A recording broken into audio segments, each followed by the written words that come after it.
ಸುಮ್ಮನೆ ಕೆಲಸ ಮಾಡ್ತಾ ಹೋಗಿದ್ದಷ್ಟೇ ನನಗೆ ಗೊತ್ತು. ನಾನು ಸತ್ಯ ಹೇಳ್ತಾ ಇದ್ದೀನಿ, ಇದು ಯಾವುದೋ ನಿರೀಕ್ಷೆ ಇದ್ದು ಸುಮ್ಮನೆ ಕೆಲಸ ಮಾಡ್ತಿದ್ದೆ, ಸಂತೋಷ ಆಗ್ತಾ ಇತ್ತು. ಅಂದರೆ ಚಿಕ್ಕಂದಲ್ಲಿ ನಾಟಕ ಯಾಕೆ ಎಲ್ಲರೂ ನೀನು ನಮ್ಮ ಪ್ರತಿಯೊಂದು ಮಗುನೂ ಇವತ್ತು ಕೇಳ್ತೀವಿ ನಾವು. ನನ್ನ ಹತ್ರ 300 ಜನ ಮಕ್ಕಳು ಬರ್ತಾರೆ, ಇಡೀ ವರ್ಷ 35 ಜನ ಇರ್ತಾರೆ ಮಕ್ಕಳುಗಳು. ಎಲ್ಲರೂ ಕೇಳ್ತಾರೆ ನೀನು ಏನಾಗಬೇಕು, ನೀನು ಏನಾಗಬೇಕು. ನಾನು ಡಾಕ್ಟರ್ ಆಗ್ತೀನಿ, ಇಂಜಿನಿಯರ್ ಆಗ್ತೀನಿ ಎಲ್ಲರೂ ಹೇಳ್ತಾ ಇರ್ತಾರೆ.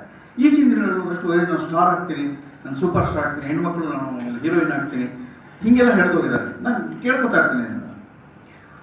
ಆದರೆ ಯಾರೋ ಒಬ್ಬ ರೈತ ಆಗ್ತೀನಿ ಅಂತಲೋ ಅಥವಾ ರಂಗಭೂಮಿ ಕಲಾವಿದ ಆಗ್ತೀನಿ ಅಂತಲೋ ಹಂಗೆಲ್ಲ ಯಾರು ಹೇಳಲ್ಲ. ಏಕೆಂದರೆ ಈ ಎರಡು ಕೆಲಸಗಳು ಸಿಕ್ಕಾಪಟ್ಟೆ ಕಷ್ಟದ ಕೆಲಸಗಳು. ರೈತ ಆಗ್ತೀನಿ ಅಂತ ಹೇಳ್ಕೊಂಡು ರೈತ ಆಗ್ತಾನೆ ಹೆಂಗಪ್ಪ ಅಂತ. ನಾನು ರಂಗಭೂಮಿ ಕಲಾವಿದ ಆಗ್ಬಿಡ್ತೀನಿ ಅಂತ ಅನ್ನೋದು ತುಂಬ ದೊಡ್ಡ ಸಾಹಸದ ಮಾತು. ಆಗಲ್ಲ, ನನಗೆ ಆ ಹಾದಿಯಲ್ಲಿ ಪೂರ್ಣ ಮಾಡೋಕ್ಕೆ ಆಗಿಲ್ಲ ಅಂತ ತುಂಬ ಸಲ ಅನ್ನಿಸ್ತದೆ. ಹಾಗಾಗಿ ಇದೊಂದು ವಿಚಿತ್ರವಾದಂಥ ಕ್ಷಣ. ನನ್ನನ್ನು ಉಡುಪಿಯ ಮಂದಿ ಇಷ್ಟೊಂದು ಪ್ರೀತಿ ಮಾಡಿ ಯಾಕೆ ಅಂತ ನನಗೆ ಇವತ್ತಿಗೂ ಒಂದು ಆನ್ಸರ್ ಸಿಕ್ಕಿಲ್ಲ. ಅದೆಂಥ ವಿಚಿತ್ರವಾದ ಸಂಬಂಧ ನನಗೆ ಗೊತ್ತಿಲ್ಲ. ನೋಡಿ, ಪ್ರತಿಯೊಂದಕ್ಕೂ ಒಂದಕ್ಕೊಂದಕ್ಕೆ ಸಂಬಂಧ ಹೇಗೆ ಸಂಸ್ಕೃತಿಯ ಕೊಂಡಿಯಾಗಿ ಹರಡ್ಕೊಂಡ್ಬಿಟ್ಟಿದೆ ಅಂತಂದರೆ, ನನಗೆ ಎಲ್ಲ ಕಡೆ ನಾನು ಈಗಲೂ ಹೇಳ್ತೀನಿ, ನನಗೆ ಇಡೀ ಭೂಮಿಯಲ್ಲಿ ತುಂಬ ಇಷ್ಟವಾದ ಪಾತ್ರ ಗಾಂಧಿ. ಆ ಪಾತ್ರ ಕಂಡು ನನಗೆ ತುಂಬ ಈ ಸಂಸ್ಕೃತಿ ಪಂಚಮಿ ಪ್ರಶಸ್ತಿ ಏನು ಹುಟ್ಟಾಕಿರಲ್ಲ, ಇದನ್ನು ಕೊಡಬೇಕು ಅಂತ ತೀರ್ಮಾನ ಮಾಡಿ ಪ್ರತಿ ವರ್ಷ ಅದನ್ನು ಕೊಟ್ಕೊಂಡು ಹೋಗ್ಲಿಕ್ಕೆ ನಾನು ಪ್ರೀತಿಯಿಂದ ಹಾರಿಸ್ತೀನಿ. ಹರಿಶ್ಚಂದ್ರ ಅವ್ರಿಗೆ, ಡಾಕ್ಟರ್ ಹರಿಶ್ಚಂದ್ರ ಅವ್ರಿಗೆ ಯಾಕೆ ಗಾಂಧಿಗೆ ಇಷ್ಟ ಅಂತ ಹೇಳ್ತಾರೆ, ನನಗೆ ಯಾಕೆ ಇಷ್ಟ ಅಂತ ನಾನು ಹೇಳ್ಬಿಡ್ತೀನಿ. ಇಡೀ ಜಗತ್ತನ್ನು ಬದಲು ಮಾಡ್ತೀನಿ ಅಂತ ಹೊರಡ್ತಾನೆ ಗಾಂಧಿ. ಆದರೆ ಗಾಂಧಿ ಬದಲಾಗಿದ್ದು ರಂಗಭೂಮಿಯಿಂದ. ಅವರು ಅವತ್ತು ಸತ್ಯ ಹರಿಶ್ಚಂದ್ರ ನಾಟಕವನ್ನು ನೋಡದಿದ್ದರೆ, ಶ್ರವಣ ಕುಮಾರನ ಕಥೆಯನ್ನು ನಾಟಕವಾಗಿ ನೋಡದಿದ್ದರೆ ಬದಲಾಗ್ತಾ ಇರಲಿಲ್ಲ. ಅವ್ರಿಗೆ ಆ ಥರದ್ದೊಂದು ಮನಸ್ಸಿಗೆ ತಾಗ್ತಾ ಇರಲಿಲ್ಲ. ಬಾಲ್ಯದಲ್ಲಾದ ಅನುಭವ ರಂಗಭೂಮಿಗೆ ಇನ್ನೆಂಥ ಶಕ್ತಿ ಇರ್ಬೋದಾಗತ್ತೆ. ನನಗೆ ಗಾಂಧಿ ಇಷ್ಟ. ಅವರು ಗಾಂಧಿ ಆಸ್ಪತ್ರೆ ನಡೆಸ್ತಾರೆ. ಅವರು ಹರಿಶ್ಚಂದ್ರ ಅವರು ಪಂಚಮಿ ಪ್ರಶಸ್ತಿ ಸೃಷ್ಟಿ ಮಾಡ್ತಾರೆ. ಆ ಮೊದಲ ಪ್ರಶಸ್ತಿ ನನಗೆ ಕೊಡ್ತಾರೆ. ಎತ್ತಣ ಮಾಮನ ಎತ್ತಣ ಕೂಗಿದ ಎತ್ತನಿಂದ ಎತ್ತ ಸಂಬಂಧವಯ್ಯ, ಬೆಟ್ಟದ ನಲ್ಲಿಕಾಯಿ ಸಮುದ್ರದೊಳನ ಉಪ್ಪು ಎತ್ತನ ಎತ್ತ ಸಂಬಂಧವಯ್ಯ ಅಂತಾನೆ ಅಲ್ಲಮ್ಮ. ಈ ಜಗತ್ತಿನ ಮಹಾನ್ ದೊಡ್ಡ ಫಿಲಾಸಫರು, ಬಹಳ ದೊಡ್ಡ ಅಧ್ಯಾತ್ಮ ಸೃಷ್ಟಿಕಾರ ಆತ. ಅವನು ಸಾರಿಗೆ ನೋಡಿ, ಎತ್ತಣ ಎಲ್ಲಿಂದಲೋ ಬೆಟ್ಟದ ಮೇಲೆ ಯಾವುದೋ ಗುಡ್ಡದ ಮೇಲೆ ಇರೋ ನೆಲ್ಲಿಕಾಯಿ ಅಂತೆ, ಸಮುದ್ರದ ಆಳದ ಸಿಗೋ ಉಪ್ಪು ಅಂತೆ. ಆ ನೆಲ್ಲಿಕಾಯಿ ಈ ಉಪ್ಪು ಎರಡು ಸೇರ್ಕೊಂಡ್ರೆ ಉಪ್ಪಿನಕಾಯಿ ಏನು ಚೆನ್ನಾಗಿತ್ತು ನೋಡ್ರಿ. ಸೃಷ್ಟಿಯಾಗದಂಗೆ ಯಾರೋ ಎಲ್ಲೋ ಬದುಕ್ತೀವಿ. ನಾನು ಯಾರೋ ಮಂಡ್ಯದ ಬಯಸಿನ ಯಾವುದೋ ಒಂದು ಜಾಗ ಅಥವಾ ನೀರಾವರಿ ಎಲ್ಲೋ ಇರುವಂಥ ಮಂಡ್ಯದ ಬರೀ ಹಳ್ಳಿಲಿ ಕೆಲಸ ಮಾಡ್ತಾ ಇದ್ದಂಥ ಹುಡುಗನ್ನ ಉಡುಪಿಯ ರಂಗಭೂಮಿಯ ಜನರು ಇಷ್ಟೊಂದು ಪ್ರೀತಿ ಮಾಡ್ತಾರೆ ಅಂತ ಸಾಧ್ಯ ಆಗ್ತದೆ ಅಂದರೆ, ಈ ಭೂಮಿಯ ಜೊತೆಗೆ ನಾನು ಯಾವುದೋ ಪೂರ್ವ ಜನ್ಮದ ಒಳ್ಳೆ ನಂಟಿರಲೇಬೇಕು. ನನಗೆ ಯಕ್ಷಗಾನದ ಗಂಧಗಾಳಿಯೇ ಗೊತ್ತಿರಲಿಲ್ಲ ಸ್ನೇಹಿತರೆ, ನಿಜವಾಗ್ಲೂ ಗೊತ್ತಿಲ್ಲ ಯಕ್ಷಗಾನ. ಯಾಕೆಂದ್ರೆ ಮಂಡ್ಯದಲ್ಲಿ ಯಾವಾಗಲೂ ನಮ್ಮ ಅಲ್ಲಿ ಪ್ರದೀಪ್ ಕುಮಾರ್ ಹೆಬ್ರಿನವರು ವರ್ಷಕ್ಕೊಂದ್ಸಲ ಒಂದು ಆಟ ಆಡಿಸೋರು ಕರೆದು ಯಕ್ಷಗಾನ ಯಾಕೆ ಎಲ್ಲಿ ಕಿರಿಸ್ತಾರೆ ಏನೋ ಅರ್ಥ ಆಗ್ತಾ ಇಲ್ಲ. ಅವನು ಬರುವ 7 ಬೆಟ್ಟದ ಕಾನು ಕೆಳಗಡೆ ಯಾಕೆ ಅವರಮ್ಮ ಆಪಿಟ್ಟು ತಗೊಂಡು ಹೋಗ್ತಾ ಇದ್ದಾರೆ, ಇದೇನು ಹೇಳ್ತಾ ಇದ್ದಾರೆ ನನಗೆ ಅರ್ಥನೇ ಆಗ್ತಾ ಇರಲಿಲ್ಲ. ಆದರೆ ಯಕ್ಷಗಾನವನ್ನು ಅರ್ಥ ಮಾಡ್ಕೊಳ್ಳೋಕೆ ಶುರು ಮಾಡಿದ್ದು, ಗೊತ್ತಾಗಿದ್ದು ಮತ್ತೆ ಈ ಬದಿಗೆ ನಾನು ಹೆಂಗೋಡು ಬರ್ಬೇಕಾಗಿತ್ತು. ಅಲ್ಲಿ ಶಂಭು ಹೆಗಡೆ ಅವ್ರು ನೋಡಿದೆ, ನನಗೆ ಮೈ ರೋಮಾಂಚನ ಆಗೋಯಿತು. ಅವ್ರು ಮಹಾಬಲಿಗಳವರು ಬಂದು ಪಾಠ ಮಾಡ್ಬೇಕಾದ್ರೆ ಮೈ ಜುಮ್ ಅಂದರು. ಶಿವರಾಮ್ ಕಾರಂತರು ಬಂದು ಅಲ್ಲಿ ದೇವಿ ಅಂತ ನನ್ನ ಹೆಗಲನ್ನು ಮುಟ್ಟಿ ಕೈಯನ್ನು ಹಿಡಿದು ನಾಟಕ ಮಾಡಿಸುವಾಗ ನನಗೆ ರೋಮಾಂಚಿತ ಆಗ್ಬಿಟ್ಟು. ಶಿವರಾಮ್ ಕಾರಂತ ಅವ್ರ ಕಾದಂಬರಿಗಳನ್ನ ಓದ್ಬೇಕು, ಅಂದರೆ ಅವ್ರ ಜನ ಪಾಠ ಮಾಡ್ತಾ ಇದ್ದಾರೆ, ನಮ್ಮನ್ನು ಮುಟ್ಟಿ ಪಾಠ ಹೇಳ್ಕೊಡ್ತಾರೆ. ಅನಂತಮೂರ್ತಿ ಒಂದು ನಮಗೆ ತರಗತಿಗಳನ್ನು ನಡೆಸ್ತಾ ಇದ್ರು. ಮಹಾಭಾರತ, ರಾಮಾಯಣ, ಇಡೀ ಇವತ್ತು ಜಗತ್ತಿನ ಎಲ್ಲ ಕಲೆಗಳಿಗೆ ಮೂಲ ಅಸ್ತಿತ್ವ ಅಂತಿದ್ರೆ ಅದು ನಮ್ಮ ಬೇರಿನಿಂದ ಜಾನಪದದ ಅಸ್ತಿತ್ವದಿಂದ ಬಂದಿರುವಂಥದ್ದೇ. ನಮ್ಮ ರಾಮಾಯಣ, ನಮ್ಮ ಮಹಾಭಾರತ, ನಮ್ಮ ಭಾಗವತ ಎಲ್ಲವುದು ಮತ್ತೆ ಮತ್ತೆ ಮತ್ತೆ ಅದ್ರ ಉದ್ದೇಶ ಯಾವಾಗ ರೂಪಕಗಳು, ಸುಂದರ ಬದುಕಿನ ರೂಪಕಗಳು. ನಮ್ಮ ಮಧ್ಯೆ ಕೃಷ್ಣ ಇದ್ದಾನೆ. ನನಗೆ ಬಹಳ ಇಷ್ಟವಾದ ಪಾತ್ರ ಅದು ಕೃಷ್ಣ. ಜೀವನದಲ್ಲಿ ಒಂದ್ಸಲಿ ಕೃಷ್ಣನ ಪಾತ್ರ ಮಾಡ್ಬೇಕೇ ಅಂತ ಎಲ್ಲರ ಹತ್ರ ಯಾವಾಗಲೂ ಹೇಳ್ಕೊತಾ ಇದ್ದೆ. ನಾಟಕದಲ್ಲಾಗಲಿ ಸಿನಿಮಾದಲ್ಲಾಗಲಿ ಯಾವುದಾಗಲಿ ಕೃಷ್ಣನ ಪಾತ್ರ ಮಾಡಬೇಕು ಅಂತ. ಯಾಕೆಂದರೆ ನನಗೆ ಭೈರಪ್ಪನವ್ರ ಕೃಷ್ಣ ಕೂಡ ನನಗೆ ಆಕರ್ಷಕ. ಯಾಕೆಂದರೆ ನಾನು ಬರೀ ಕೃಷ್ಣ ಅಲ್ಲ, ಜಗತ್ತಿನ ಮಹಾಮುತ್ಸತಿ ಒಂದು ಏನು ಹೇಳಬೇಕು ಅಂತ ಇದ್ದೋ ಎಲ್ಲವನ್ನು ಬೇರೆ ಥರ ಯೋಚನೆ ಮಾಡೋಕ್ಕೆ ಸಾಧ್ಯ ಆಗುತ್ತೆ ಅಂತ. ಹೀಗೆ ಜಗತ್ತಿನ ಬೇರೆ ಬೇರೆ ಪಾತ್ರಗಳನ್ನ ಅಭ್ಯಾಸ ಮಾಡೋಕ್ಕೆ ಹೊರಟಾಗ, ಜಗತ್ತನ್ನು ಬೇರೆ ಬೇರೆ ಜಗತ್ತಿನೊಳಗೆ ಇರತಕ್ಕಂಥ ಸುಂದರವಾದ ಬೇರೆ ಬೇರೆ ಜಗತ್ತನ್ನು ನಾನು ಹುಡುಕಾಟ ಮಾಡಲಿಕ್ಕೆ ಹೊರಟಾಗ ನನ್ನ ಹಾದಿಗೆ ಇವೆಲ್ಲ ಕಾಣಿಸ್ಕೊಳ್ಳೋಕೆ ಶುರುವಾಯಿತು. ಹಾಗಾಗಿ ಒಬ್ಬ ಒಬ್ಬ ಕೃಷ್ಣ, ಒಬ್ಬ ಗಾಂಧಿ, ಒಬ್ಬ ಹರಿಶ್ಚಂದ್ರ ಪಾತ್ರ. ಇಲ್ಲಿ ಇರೋ ಹರಿಶ್ಚಂದ್ರ ಈ ಹರಿಶ್ಚಂದ್ರ ಯಾರು ಇಟ್ಕೊಳ್ಳೋದು ಅಪರೂಪದ ಹೆಸರು ಅದು. ಯಾಕೆ ನಮ್ಮ ಕಡೆ ರೇಗಿಸ್ಬೇಕಲ್ಲ, ಓ ಏನ್ ಸತ್ಯ ಹರಿಶ್ಚಂದ್ರ ತುಂಡು ಇವನು ಅಂತ ಮಾತಾಡ್ತೀವಿ ನಾವು, ಹರಿಶ್ಚಂದ್ರನ ಮಗ ಇವನು ಅಂತ. ಅವ್ರಿಗೆ ಹರಿಶ್ಚಂದ್ರ ಅಂದ್ರೆ ಹಂಗೆ, ಪ್ರತಿಯೊಂದೂ ಹಾಗೇನೆ. ಆದ್ರೆ ಹರಿಶ್ಚಂದ್ರ ಇಲ್ಲಿ ಹಾಗೆ ಹಂಗಿರಕ್ಕೆ ಸಾಧ್ಯನಾ? ಆ ಥರದೊಂದು ಒಂದು ದೊಡ್ಡ ಸವಾಲನ್ನ ಸ್ವೀಕರಿಸಿ ಆನೆ ಮೇಲೆ ನಿಂತು ಚಿಮ್ಮಿದ ದುಡ್ಡಿನಷ್ಟು ನಾನು ಮತ್ತೆ ಮರಳಿ ವಾಪಸ್ ಕೊಡ್ತೀನಿ ಅಂತ. ನಕ್ಷತ್ರಿಕ ಅಂದ್ರೆ ನಮ್ಮ ಬೆನ್ನಿಂದ ಸದಾ ಬರ್ತಾ ಇರೋ, ನಮ್ಮನ್ನು ಸದಾ ಆಕ್ರಮಿಸುವಂತ, ನಮ್ಗೆ ಸದಾ ತೊಂದರೆ ಕೊಡ್ತಾ ಇರೋಂಥ ಎಲ್ಲದುವೆ. ಅದು ಇವತ್ತು ನೀವು ರಾಜಕಾರಣ ಅನ್ಕೊಳ್ಳಿ, ಅದು ನೀವು ಮಾಧ್ಯಮ ಅನ್ಕೊಳ್ಳಿ, ಇವತ್ತು ಏನ್ ಬೇಕು ಅನ್ಕೊಳ್ಳಿ, ನಕ್ಷತ್ರಿಕ ಅದು ಬೆನ್ನ. ನೀವು ಒಳ್ಳೆ ನೋಡಿದ್ರೆ ನೀವು ಹಿಂದೆ ಇದ್ದೇ ಇರ್ತದೆ ಮಾಧ್ಯಮ, ನೀವು ಕೆಟ್ಟ ನೋಡಿದ್ರೆ ನೀವು ಹಿಂದೆ ಇದ್ದೇ ಇರ್ತದೆ ನಕ್ಷತ್ರಿಕ ಅದು.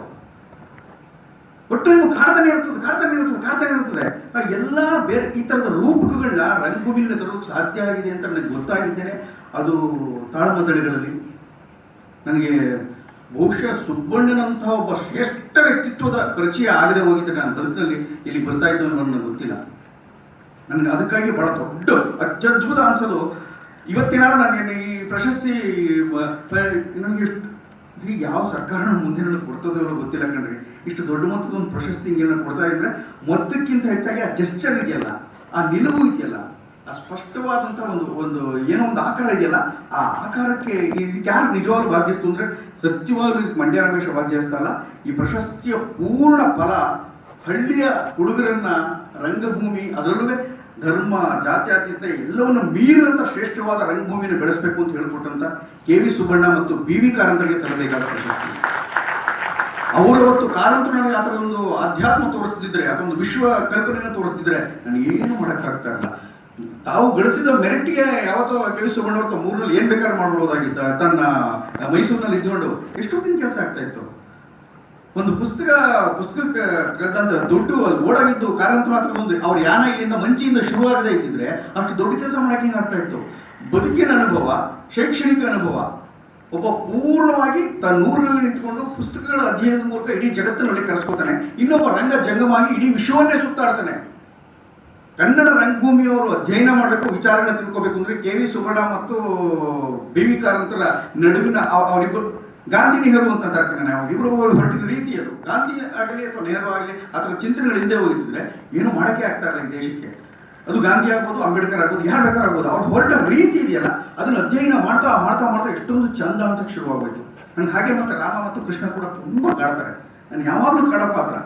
300 ರಾಮಾಯಣಗಳಂತೆ, ಸಹಸ್ರಾರು ಮಹಾಭಾರತಗಳಂತೆ, ಭಾಗವತಗಳಂತೆ, ಎಷ್ಟು ಚಂದ. ನನಗೆ ಯಾರು ರಾಮಾಯಣ ನಡೆದ್ಬಿಡ್ತಾ, ಮಹಾಭಾರತ ನಡೆದ್ಬಿಡ್ತಾ ಅಂತ ಇವತ್ತಿನ ಎಲ್ಲ ವಿಚಿತ್ರ ಕ್ವಶನ್ಸ್ಗಳೆಲ್ಲ ಕೇಳುವಂಥ ಎಳೆ ತಲೆಮಾರಿನ ಯುವಕರಿಗೆ ಕೆಟ್ಟದ್ದು ತುಂಬ್ತಾ ಇರುವಂಥ ಲೆಕ್ಚರ್ಸ್ಗಳನ್ನೆಲ್ಲ ನೋಡಿದಾಗ ತಮಾಷೆ ಅನಿಸುತ್ತೆ. ಕಾಲೇಜ್ಗಳು ನನಗೆ ತುಂಬ ತಮಾಷೆ ಅನಿಸುತ್ತೆ ಅದು. ಯಾಕೆಂದ್ರೆ ಅದು ಬರೀ ಪಾತ್ರಗಳಲ್ಲ, ಅದು ರೂಪಕಗಳು. ಮೆಟಫರ್ಸ್ನ ಬಿಡಿಸಿ ನೋಡಿ ಅಧ್ಯಯನ ಮಾಡ್ಕೊಂಡು ಅದರಿಂದ ಹೆಗ್ಗೈ ತೆಗೆಯಬೇಕಾದಂಥ ನೂರಾರು ಸೂಕ್ಷ್ಮಕರ ವಿಚಾರಗಳಿದೆ. ಅದನ್ನು ರಂಗಭೂಮಿಯಲ್ಲಿ ಎಷ್ಟು ಚಂದವಾಗಿ ಆಕರ್ಷಕವಾಗಿ ಮಂಡಿಸಬಹುದು ಅಂತಿದೆ. ಕಾವ್ಯದ ಮೂಲಕ ಪ್ರತಿಭಟನೆ ಮಾಡೋದಿದೆಯಲ್ಲ ಮಹಾನ್ ಚಂದ. ಅದು ರಂಗಭೂಮಿಯ ಮೂಲಕ ಪ್ರತಿಭಟನೆ ಮಾಡೋದಿದೆಯಲ್ಲ ಮಹಾನ್ ಚಂದ.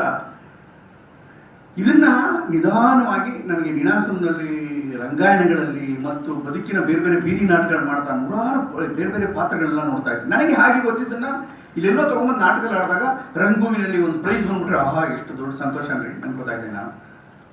ಗಾಣಿಗರ ಕಾಲದಲ್ಲಿ ಅಲ್ಲಿ ಅಪ್ಪ ಏನು ಎಷ್ಟೊಂದು ವಿಚಿತ್ರಗಳೆಲ್ಲ ಅಲ್ಲಿಂದ ತಗೊಂಬಂದು ಇಲ್ಲಿ ನಾಟಕ ಆಡಿ, ಆಮೇಲೆ ಉಡುಪಿ ಜನರ ಮನಸ್ಸನ್ನ, ಉಡುಪಿ ಜನರ ಕೂತವರ ಅವರ ಮನಸ್ಸನ್ನ ಒಂದು ನಾಟಕ ಸಂತೋಷಗೊಳಿಸ್ಬಿಟ್ರೆ, ಒಂದು ಸಂತೋಷ ಆದ್ರೆ, ಖುಷಿ ಆದ್ರೆ ಅದು ಜಗತ್ತಿನಲ್ಲಿ ಎಲ್ಲಿ ಬೇಕಾದ್ರೂ ತಲುಪ್ತದೆ ಅಂತ ಒಂದು ಪ್ರಬುದ್ಧ ಚಿಂತಕರ ಜಾಗ ಅಂತ ಇದು.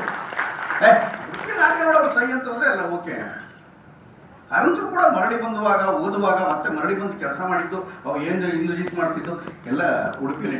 ಹಾಗಾಗಿ ಉಡುಪಿ ಆಗಲಿ ಮಂಗಳೂರಾಗಲಿ ಇಲ್ಲಿ ನಡೆಯುವಂಥ ಸಾಂಸ್ಕೃತಿಕ ಚಳುವಳಿ ಇದೆ. ಇಲ್ಲಿ ಹೌದು ಹೋರಾಟಗಳಿರ್ಬೋದು, ಮತ್ತೊಂದೇನೋ ಜಾತಿ ಜಗಳಗಳಿರ್ಬೋದು, ಧರ್ಮ ಜಗಳಗಳು ಎಲ್ಲ ಇರ್ತವೆ. ಅದರ ಎಲ್ಲದರೊಟ್ಟಿಗೆ ಎಲ್ಲವನ್ನೂ ವಿಚಕ್ಷಣಾ ಮನೋಭಾವದಿಂದ, ಪ್ರೀತಿಯಿಂದ, ಆರ್ದ್ರತೆಯಿಂದ ಸವಿಸ್ತಾರವಾಗಿ ತಪ್ಪು ಮಾಡಿದವನನ್ನು ಬಹಳ ಎಚ್ಚರದಿಂದ ಅವನು ಯಾಕೆ ತಪ್ಪು ಮಾಡದ ಅಂತ ನೋಡುವ ಸೂಕ್ಷ್ಮಗ್ರಾಹಿ ಕಣ್ಣುಗಳು, ಅಂತಃಚಕ್ಷುಗಳು ಸದಾ ತೆರೆದುಕೊಂಡಿರುವ ಜಾಗ ಅಂತಿದ್ರೆ ಅದು ದಕ್ಷಿಣ ಕನ್ನಡ, ಈ ಉಡುಪಿ.